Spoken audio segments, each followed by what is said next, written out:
Any of you taking estrogen, you've probably not heard this information before. Nobody's talking about it. But anybody taking estrogen, you understand that you're increasing your risk for leaky gut. Now, I want to show you another study. Let's look at part 2 to this. So what you're looking at here, adverse reactions to food, the female dominance. Is, why do women tend to have food allergies at a higher rates than men? And so there's a couple of different ways to look at this.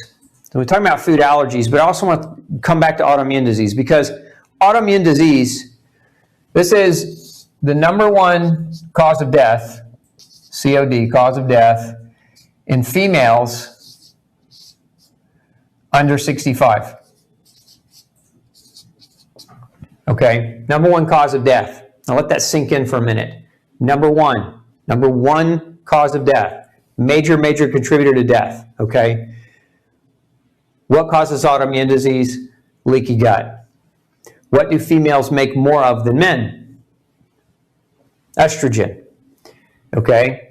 Now, we've already known that there's a huge disparity with autoimmune disease between women and men, meaning that men are less likely to develop autoimmune disease than women, and this is actually one of those reasons why, okay, that estrogen perpetuates or can contribute to autoimmune disease through the production of leaky gut. Now, I would argue that part of the problem isn't just how much estrogen you make naturally, but you have to understand that many of you eat poorly, and the foods that you eat can actually mimic estrogen too. And so you're making estrogen, but then you're getting exposure to what are called xenoestrogens. So things like chemical estrogens. Where do we find these? We find xenoestrogens predominantly in plastics. Let's throw up an image. I want to show you an image here on the causes of leaky gut. So we've got a nice diagram, and I want you to be able to look at this and kind of take reference from it. So what you're looking at here, these are known causes of leaky gut.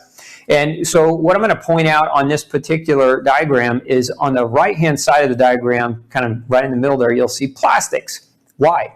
Why do plastics contribute to leaky gut? Plastics contribute to leaky gut because they're a form of xenoestrogen. And so plastics, if you're exposing yourself to lots of plastics or plastic byproducts, drinking out of plastics, eating out of plastics, understand this is one of the triggers for hyperestrogen or estrogen dominance scenario. So plastics can do it. Look down below plastics, you'll see pesticides. Pesticides can also contribute. Well, where do we get pesticides? Non-organic foods.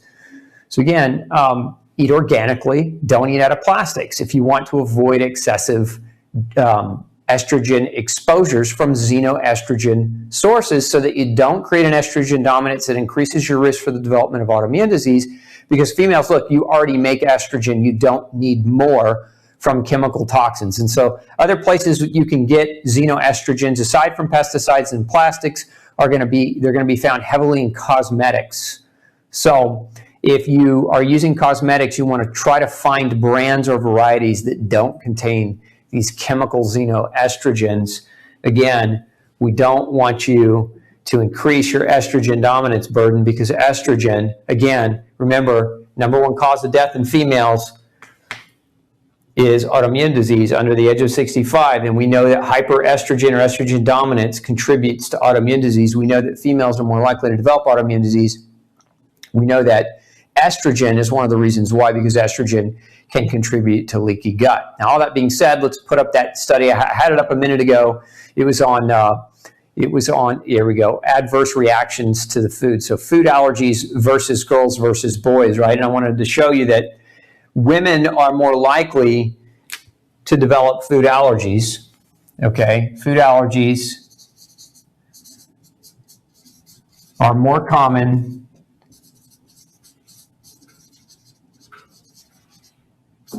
in women, okay? And part of this also has to do with estrogens causing leaky gut, okay? You're a female, this is already an increased risk for you. So again, how can we change that? Well, we can question the need for the medication. We can question what we're putting in our body in terms of estrogen exposure, right? But why do females have more allergies? This is one of the reasons why. Remember I said earlier, when you have a leaky gut, you eat those foods, those food proteins can leak through unchecked. And remember, right behind your gut wall, right behind that lining, you have something called the GALT. What is GALT? It's an acronym. It stands for Gastro-Associated Lymphoid Tissue. Okay? Think of the GALT as the tonsils of the gut. What are the tonsils? Tonsils in your throat, right? What are they? They're a large conglomeration of immune tissue. Well, your GALT is a huge set of tonsils that wraps around your small intestines, and it represents 70 to 80% of the entire immune system. Okay, 70 to 80% of your entire immune system is right here in your small intestine. So if you've got a leak and those food proteins are leaking right into this GALT, what you get is warfare. You get a battle. Those food immune proteins are triggering your immune system, and so the outcome of that is increased likelihood for the development of allergies. Again, why do women have increased allergies over men? Estrogen contributes to an increased risk for leaky gut. You compound that with estrogens in plastics, estrogens in pesticides, estrogens in cosmetics. As well, estrogens in cosmetics are unique mostly to women because typically your average man is not wearing cosmetics and not being exposed to those things unless he's being exposed from women. So again, let's think about that. How can we reduce our risk? You don't want to go have your ovaries removed so that you don't produce estrogen. And I say that jokingly, but not.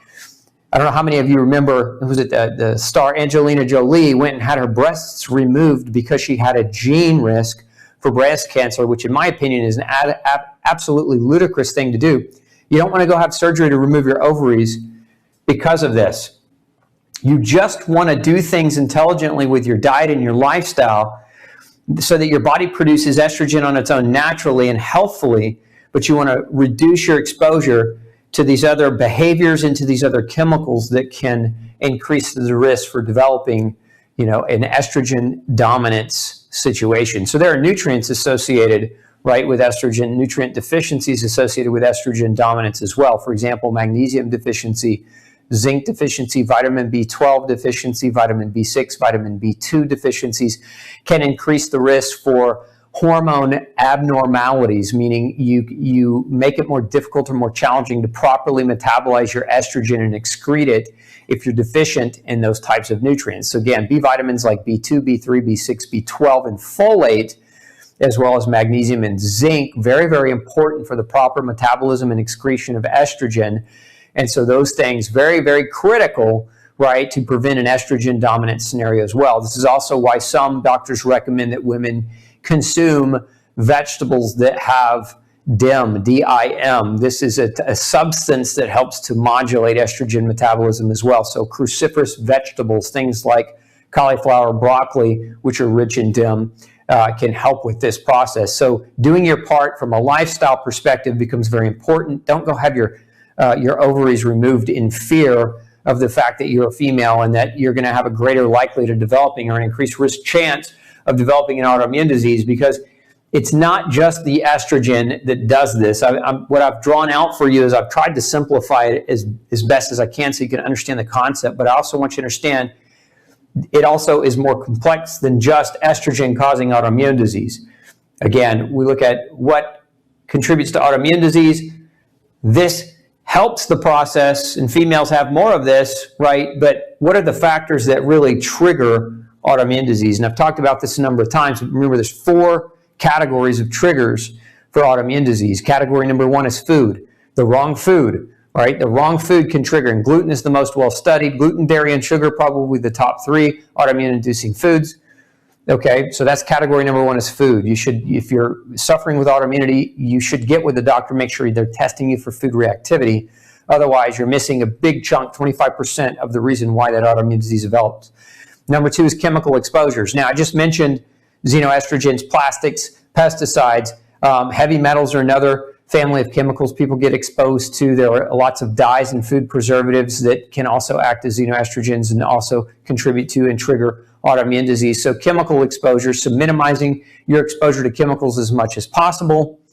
So that's category number 2, and it can also be measured objectively. And if you're struggling with autoimmune disease, you should ask your doctor, have a conversation with your doctor about measuring those things. Trigger number 3 is nutritional deficit, which I mentioned a minute ago, certain nutrients responsible for helping your body metabolize estrogen and excrete estrogens appropriately. So nutritional deficiency plays a major role as a trigger for autoimmune disease. And then the 4th trigger is microbial imbalance. So going back to what we talked about here, microbes, bacteria, fungi, viruses, things of that nature, imbalances of these things can contribute to and create a leaky gut, autoimmune disease, etc. So those 4 categorical triggers are things that you can do something about. Ladies, you can't do anything about your estrogen other than taking care of your body so that you produce the appropriate amount and not necessarily having the need to take extra estrogen to mask symptoms, because so many of you have probably gone down that road. As a matter of fact, how many of you tuning in tonight have been put on some form of chemical estrogen by your doctor? I'd like you to just chime in, just type in, yes, estrogen. How many of you have actually been placed on prescription estrogen for your symptoms to mitigate or manage your symptoms? So that's what I wanted to cover tonight. I wanted to cover this topic. It's such an important topic, and so many of you, again, being put on estrogen, so many of you having a leaky gut component as a result of that, or having increased risk of autoimmune disease. And again, that number 1 cause of death in females under the age of 65. And so we don't want to lose sight of that. Now, that being said, I'm going to put below this video, we'll put up some links to some of these references that I'm discussing or that I've discussed tonight. So if you want to go read more about this topic, you can do that. Hey, don't forget to check out the rest of the series right here. Make sure you hit subscribe below. And as always, thanks for tuning in.